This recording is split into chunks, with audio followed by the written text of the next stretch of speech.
दोस्तों, किसी ने पूछा है कि मैं अपने लक्ष्य पर ध्यान केंद्रित नहीं कर पा रहा, तो मैं क्या करूं? मैं कैसे अपने लक्ष्य पर ध्यान केंद्रित करूं और कैसे अपने लक्ष्य तक पहुंचूं? तो सबसे पहले हमें यह पता होना चाहिए कि आखिरकार हमारा लक्ष्य है क्या। अब आप में से हर कोई ये कहेगा, ये तो हम सबको अच्छी तरह से पता है कि हमारा लक्ष्य क्या है और हमें क्या पाना है।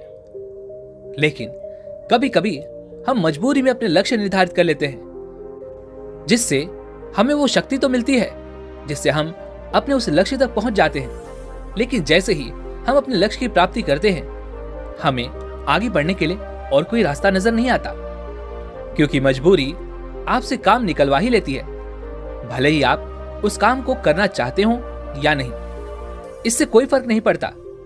हम में से ज्यादातर तो इस दुनिया में झूठे लक्ष्य लेकर उसके पीछे घूम रहे हैं, और वह भी लक्ष्य ऐसे हैं जो हमने खुद नहीं बनाए, बल्कि हमें दूसरों ने दिए हैं, या केवल दूसरों को देखकर उससे खुश होकर हमने उस लक्ष्य को अपने लिए भी निर्धारित किया है, बिना ये सोचे, बिना ये जाने कि क्या वास्तविकता में हम उस लक्ष्य के लिए बने हुए हैं या नहीं।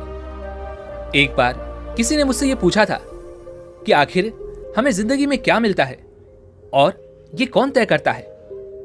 तो इसका जवाब महात्मा बुद्ध ने पहले ही दिया हुआ है। उन्होंने कहा है, आप वही बनते हैं जो आप सोचते हैं। आपको जिंदगी में क्या मिलेगा, ये आपकी सोच पर निर्भर करता है। अर्थात ये केवल और केवल आप पर ही निर्भर करता है। लेकिन अब आपके मन में यह भी प्रश्न उठ रहा होगा कि अगर ऐसी बात है तो हम तो अपने जीवन में सब कुछ अच्छा ही सोचते हैं, फिर हमारे साथ अच्छा क्यों नहीं होता? हम जैसा चाहते हैं हमें वैसा क्यों नहीं मिलता, बल्कि हमारे साथ तो विपरीत ही हो जाता है। हमारे सामने तो हमेशा विपरीत परिस्थितियां ही उत्पन्न होती हैं। तो फिर आप ही बताइए, यदि हमारा जीवन हमारी सोच पर निर्भर करता है तो हमारे साथ ऐसा क्यों होता है? तो इसका बहुत ही सीधा और सरल सा जवाब है, ऐसा इसलिए होता है क्योंकि हमें अपनी खुद की सोच का पता नहीं होता। एक समय की बात है, एक नगर में एक युवक रहता था जो पढ़ने लिखने में बहुत अच्छा था, और वह हमेशा एक अच्छी और सरकारी नौकरी की तलाश में सोचा करता था। और उसके हालात ऐसे थे कि उसे पैसों की बहुत जरूरत थी। वह हर पल सरकारी नौकरी के बारे में सोचा तो करता था, परंतु उसकी जरूरत पैसा कमाना था। उसे लगता था कि वह सरकारी नौकरी के बारे में सोच रहा है और उसे ही पाने के लिए निरंतर प्रयास कर रहा है, किंतु यह सोच केवल उसके ऊपरी तौर पर थी। अंतर मन में तो उसके भीतर केवल एक ही विचार चल रहे थे, और वह था खूब पैसा कमाना। देखते ही देखते उसने सरकारी नौकरी पाने का ख्वाब छोड़ दिया और एक छोटी मोटी नौकरी कर ली।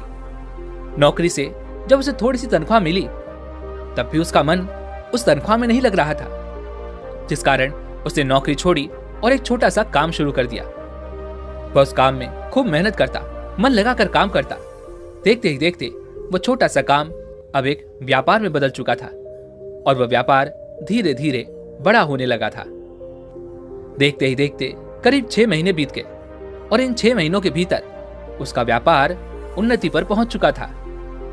ठीक इसी प्रकार हमें भी अपनी सोच का पता नहीं होता। हम ऊपरी मन से कुछ और सोचते हैं, लेकिन हमारे भीतर मन में कुछ और ही चल रहा होता है, और वही सोच कार्य करती है जो हमारे भीतर मन के तल में चल रही होती है। क्योंकि हमारे सारे विचार, सारे कर्म हमारे अंतर मन से ही उठते हैं। एक बार यदि कोई विचार हमारे मन में घर कर जाता है, तो वह हमसे वह कार्य करवाने में पूरी तरह से सक्षम रहता है। हम चाहकर भी उसे रोक नहीं पाते। चलिए इसे एक और उदाहरण के तौर पर समझते हैं। मान लीजिए कि आपने आज एक नीम का पौधा लगाया है, परंतु आप ये सोच रहे हैं कि यह बड़ा होकर मुझे मीठे फल देगा। आप ये सोच रहे हैं कि अब छोटा सा पौधा कल को एक वृक्ष का रूप लेगा और इसमें मीठे फल लगेंगे। तो आप कितना भी क्यों ना सोचते रह जाएं, मीठे फल नहीं लगने वाले, क्योंकि आपने तो मीठे फल वाला पेड़ लगाया ही नहीं है। उस पेड़ के साथ आप चाहे कुछ भी क्यों ना कर लें, आप चाहे उसे कितनी भी खाद दे दें, कितना भी पानी डाल दें, उसे कितना भी मीठा बनाने का हर मुमकिन प्रयास क्यों न कर लें, लेकिन वह कभी भी आपको मीठे फल नहीं देगा। अगर वह पौधा बड़ा हुआ तो वृक्ष तो जरूर बन जाएगा, लेकिन उस पे कड़वे फल ही लगेंगे, क्योंकि उस पौधे का जो बीज है उसके भीतर में कड़वापन ही है। ठीक इसी प्रकार से हमारे अंतर मन में भी एक बीज छिपा होता है। हम वही बनते हैं जो इस बीज में छुपा रहता है, और इस बीज को कड़वा या मीठा हमारे कर्म और हमारी भावनाएं बनाती हैं। या फिर इसे यूं भी कह सकते हैं कि आपके अंतर मन के अंदर एक ऐसी सोच चल रही होती है जिसे पकड़कर हम अपनी पूरी जिंदगी निकाल लेते हैं। आपने कभी एक बात देखी है कि कुछ लोग बहुत क्रोधी होते हैं, कुछ लोग बुरे होते हैं, कुछ लोग झगड़ालू तो कुछ लोग दयावान होते हैं, कुछ दानी तो कुछ परोपकारी होते हैं। उनकी जिंदगी में चाहे जो कुछ भी हो जाए, वह केवल एक ही धारा में बहते रहते हैं। वह हमेशा एक जैसे ही रहते हैं, बुरे तो बुरे और अच्छे तो अच्छे। परंतु मनुष्य चाहे तो पूरा का पूरा बदल सकता है। और आपने ये देखा भी होगा कि कई लोग अपने आप को भीतर से पूरी तरह से बदल देते हैं। क्रोधी व्यक्ति दयावान बन जाता है, दयावान अत्यधिक क्रोधी बन जाता है। तो क्या आपने कभी यह प्रश्न करने की कोशिश नहीं की है कि आखिर ये सब कैसे हो पाता है? क्या आपके मन में कभी यह प्रश्न नहीं उठा? क्योंकि इस बदलाव का एक ही तरीका है, और वह है आपका अंतर्मन। जब भी आपके अंतर्मन में कोई गहरी चोट लगती है, तो उस चोट के कारण हमें जो भाव मिलते हैं, उसी भाव से हमारे भीतर एक सोच उत्पन्न होती है। हमारे भीतर तरह तरह के विचार उत्पन्न होते हैं, और जब वो सोच, वो विचार इतने मजबूत होते हैं कि हम उन्हें चाहकर भी भुला ना पाए, तो हम उसी विचार के कारण आगे बढ़ते चले जाते हैं, और फिर देखते ही देखते हम भीतर से पूरी तरह से बदल जाते हैं। जैसे कि आपने देखा होगा कि कई लोग इश्क में धोखा खाते हैं, जिस कारण उनके भीतर जो विचार उत्पन्न होते हैं, जो तरह तरह की भावनाएं उत्पन्न होती हैं, उस कारण वह अपने आप को पूरी तरह से बदल देते हैं। या तो वह अपने आप को बहुत सफल बना लेते हैं, या फिर अपने आप को पूरी तरह से बर्बाद कर लेते हैं। और ऐसा केवल हमारे अंतर मन की उस गहराई की चोट के कारण होता है, जिसके कारण हमारे भीतर वह भावनाएं उत्पन्न होती हैं, वह विचार उत्पन्न होते हैं। मैं आपसे बस इतना ही कहना चाहता हूं कि अगर आप अपने जीवन में कोई लक्ष्य पाना चाहते हैं, तो सबसे पहले हमें यह पता होना चाहिए कि आखिर हमारा लक्ष्य क्या है, और लक्ष्य बनाने से पहले हम क्या हैं। अगर आप वही हैं जो आपका लक्ष्य है, तो फिर कोई भी आपको आपके लक्ष्य तक पहुंचने से रोक नहीं सकता। फिर आप चाहें तो खुद भी अपने आप को अपने लक्ष्य तक पहुंचने से रोक नहीं सकते। लेकिन सबसे बड़ी परेशानी तो यही है कि हम अपने आप को समझ ही नहीं पाते, हम अपने आप को जान ही नहीं पाते। हमारा तो पूरा अस्तित्व सब दूसरों के द्वारा बनाया गया है, इस समाज के द्वारा बनाया गया है। हमारे भीतर चलने वाली सोच भी दूसरे के द्वारा ही नियंत्रित की गई है। हम कब खुश होंगे, कब दुखी होंगे, कब क्रोधित होंगे, कब उदास होंगे, कब हंसेंगे, कब प्रेम करेंगे, ये सब कुछ दूसरों के हाथों में ही है। हमें हमारा कुछ भी नहीं पता। तो ऐसी अवस्था में हम भला अपने लिए लक्ष्य को कैसे निर्धारित कर सकते हैं? जैसे कि एक लड़का है जिसका बर्ताव एक योद्धा की तरह है, वो बहुत अच्छा और कुशल लड़ाकू है।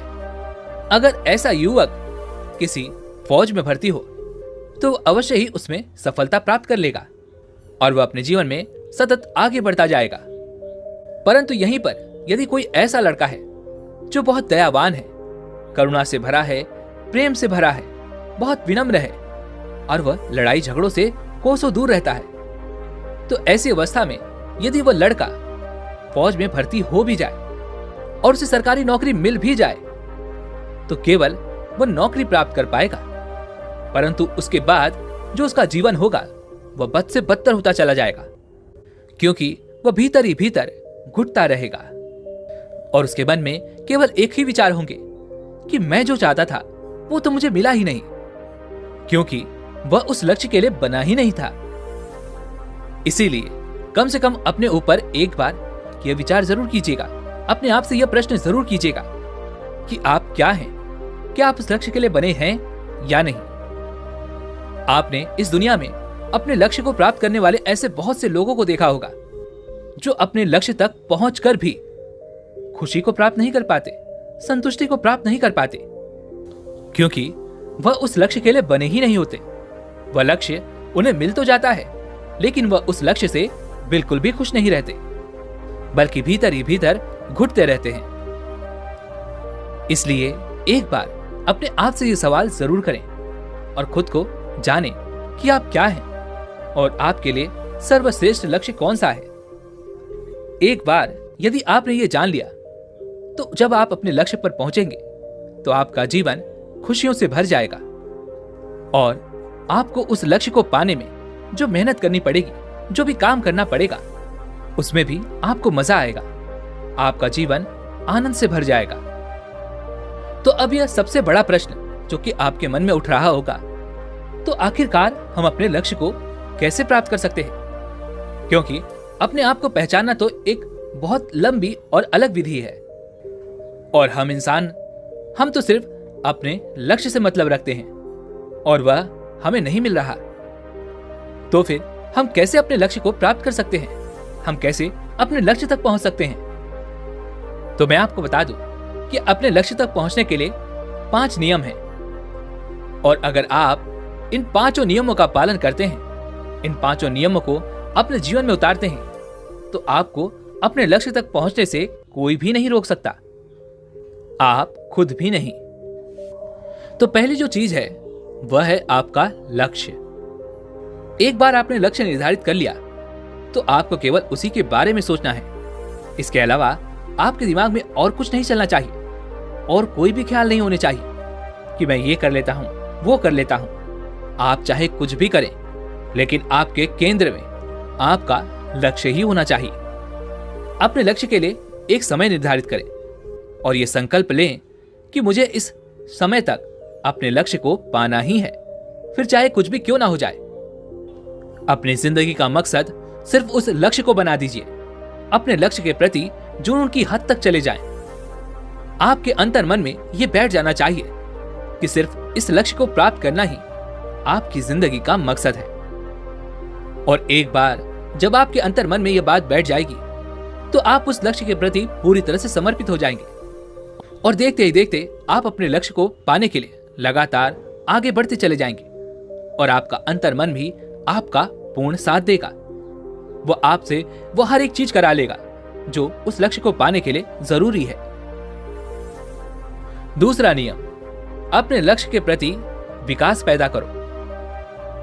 आपने कभी न कभी यह अनुभव तो किया ही होगा कि जब हमें प्यास लगती है तो हम पानी ढूंढते हैं, लेकिन जब हम बहुत देर से प्यासे हों और कहीं पर पानी ना मिल रहा हो और हमारी प्यास चरम सीमा पर हो, तो ऐसे समय पर हम पानी में अपनी जान ढूंढते हैं। जैसे कि प्यास के कारण जब हमारे प्राण निकलने ही वाले हों, ऐसे समय पर पानी हमारे लिए किसी प्राण से कम नहीं होता और ऐसी अवस्था में हमारे मन में केवल एक ही इच्छा रह जाती है और वह है एक बूंद पानी। ठीक वैसी ही प्यास आपके लक्ष्य के प्रति भी आपकी होनी चाहिए और यह और कोई नहीं पैदा कर सकता।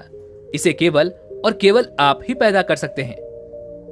और अगर आपके भीतर वो प्यास नहीं है तो फिर आप अपने लक्ष्य तक पहुंचने में अधिक से अधिक समय लगाएंगे और हो सकता है कि राह में ही आप कहीं पर भटक जाएं और आप अपने लक्ष्य तक कभी पहुंच ही ना पाएं, क्योंकि आपकी प्यास आपके लक्ष्य के प्रति जितना कम होगी, आपका लक्ष्य आपसे उतना ही दूर होता चला जाएगा और आप राह में भटक भी सकते हैं।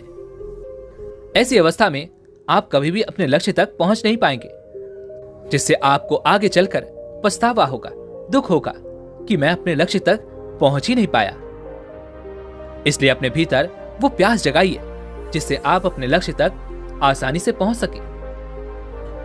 तीसरा नियम, जब आप किसी लक्ष्य को पाने के लिए आगे बढ़ते हैं और कुछ नया प्रयास करते हैं, तो ऐसे समय पर आपको बहुत सारे लोग मिलेंगे जो आपको भटकाने का प्रयास करते हैं, जो आपसे ये कहेंगे कि ये कुछ नया तरीका है, चलो इसे आजमाते हैं, चलो हम इसमें हाथ आजमाते हैं, हम इसमें जरूर सफल हो जाएंगे।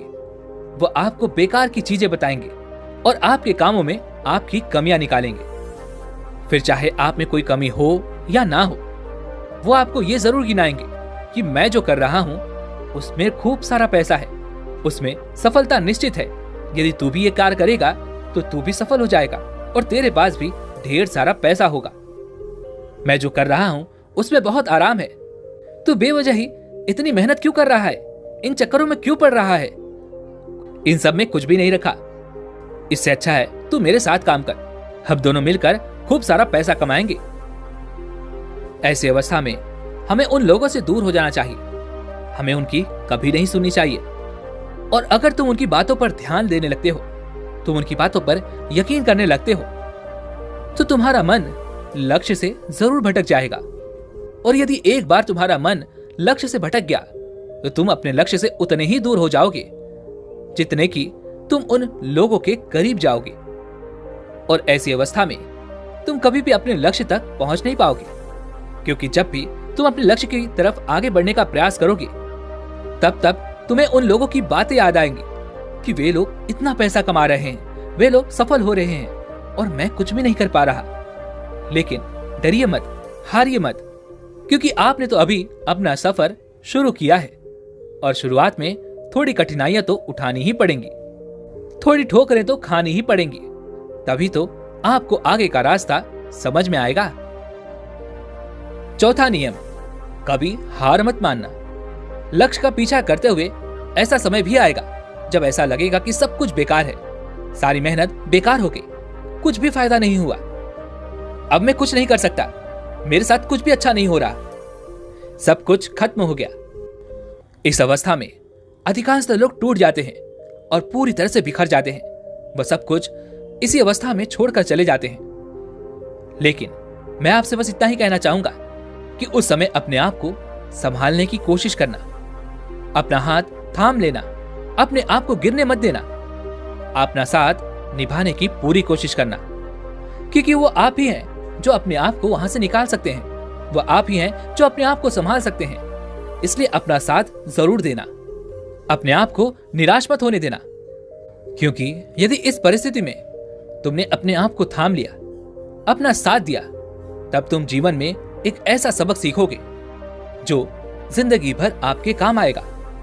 और वह आपको यह सिखाएगा कि असफलता के बाद ही सफलता मिलती है, हर दुख के बाद ही सुख आता है, हर निराशा के बाद ही आशा आती है। क्योंकि जब भी हमारे सामने कोई विपरीत परिस्थितियां खड़ी होती हैं, तब हमें यही लगता है कि बस अब हमसे कुछ ना हो पाएगा, अब मैं नहीं कर सकता, मेरे बस का ये नहीं है।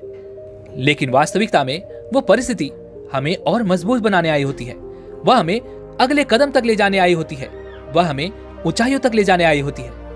लेकिन हम अपने कदम को वहां से हटाना नहीं चाहते, क्योंकि हमने बहुत मुश्किल से वहां पर कदम जमाए हैं। और ऐसी अवस्था में यदि हम अपना एक कदम उठाते हैं तो हम डगमगा जाएंगे और उसी वजह से हम डरते हैं। लेकिन हम ये भूल जाते हैं कि जब तक हम अपना कदम नहीं उठाएंगे, आगे नहीं बढ़ाएंगे, तब तक हम आगे कैसे बढ़ेंगे, हम कुछ नया कैसे सीखेंगे और अपने जीवन में सफल कैसे हो पाएंगे।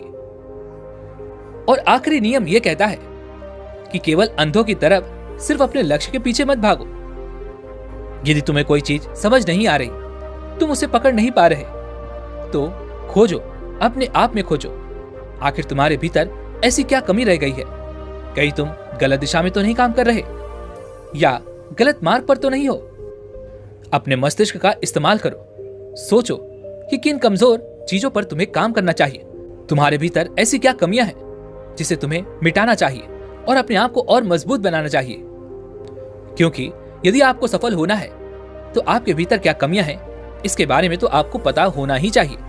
और यह बहुत जरूरी है, जब कोई तुम्हें अपने लक्ष्य के बारे में बताए, खास करके तुम्हारे कमियों के बारे में, तो उसे कभी नजरअंदाज मत करना, बल्कि उसे ध्यानपूर्वक सुनना और यह देखने का प्रयास करना कि जो भी वह व्यक्ति तुम्हारे बारे में कमियां बता रहा है, क्या वो सारी बातें सच हैं या नहीं। और यदि तुम्हें लगता है कि वो व्यक्ति सही कह रहा है, तो तुम्हें अपनी गलती को सुधारना चाहिए, अपनी कमियों को मिटाना चाहिए, तभी तुम अपने लक्ष्य में आगे की ओर बढ़ पाओगे। अगर आप इन 5 नियमों को अपना लेते हैं तो आप अपने जीवन में कोई भी लक्ष्य प्राप्त कर सकते हैं। लेकिन ये 5 नियम आपको संकल्प लेकर करने चाहिए और इस संकल्प को तोड़ना नहीं है, बल्कि हमें इस संकल्प पर कायम रहना चाहिए कि चाहे कुछ भी हो जाए, मैं अपना संकल्प नहीं तोड़ने वाला, मैं अपने लक्ष्य को प्राप्त करके ही रहूंगा। क्योंकि आपने देखा होगा कि कई लोग अपना सफर शुरू तो करते हैं, लेकिन बीच राह में ही भटक जाते हैं और वह अपने लक्ष्य तक कभी पहुंच नहीं पाते। और ऐसा इसलिए होता है क्योंकि हमें हमारा लक्ष्य साफ नजर ही नहीं आता। हम दूसरों की लक्ष्य पर ध्यान केंद्रित किए हुए होते हैं। हमें तो दूसरों की चीजें, दूसरों की सफलता, दूसरों के पैसे नजर आते हैं और ऐसी अवस्था में हम अपने लक्ष्य पर ध्यान कहां दे रहे हैं, बल्कि हम तो उन्हीं की तरफ आकर्षित होते चले जा रहे हैं और अपने लक्ष्य से दूर होते जा रहे हैं। और ऐसी अवस्था में हमारे भीतर संकल्प शक्ति की कमी होने लगती है। इसलिए यदि आपको कोई भी लक्ष्य पाना है तो इन 5 नियमों को अपने जीवन में जरूर उतारें। ये 5 काम संकल्प लेकर यदि आप करते हैं तो यह संकल्प शक्ति ही है जो आपको आपके अंतर मन में बिल्कुल वैसा सोचने के लिए मजबूर कर देगी जैसा कि आप चाहते हैं। और यदि आप अपने अंतर मन से वैसा ही सोचने लग जाएंगे जो कि आप चाहते हैं, तो आपका अंतर मन ही आपको अपने लक्ष्य तक पहुंचाने में आपकी स्वयं मदद करेगा और आप किसी भी लक्ष्य को आसानी से प्राप्त कर सकेंगे। इसलिए इन 5 नियमों को लिख लीजिएगा और इन्हें कहीं ऐसी जगह पर लगा दीजिएगा जहां पर आपकी नजर हमेशा इन पर पड़ती रहे, जिससे आप ये ना भूलें कि आपको इन संकल्पों को भूलना नहीं, बल्कि डटकर इन पर चलना है और इन्हें तोड़ना नहीं है। दोस्तों, आज की जानकारी आपको कैसी लगी? उम्मीद है कि आपको ये वीडियो जरूर पसंद आई होगी। तो इस वीडियो को लाइक और अपने दोस्तों के साथ शेयर जरूर कीजिएगा और हमें ऐसे ही सपोर्ट करने के लिए चैनल को सब्सक्राइब और घंटी बटन को जरूर दबा दीजिएगा। चलिए फिर मिलते हैं ऐसी एक और वीडियो में, तब तक के लिए अपना ख्याल रखें। धन्यवाद।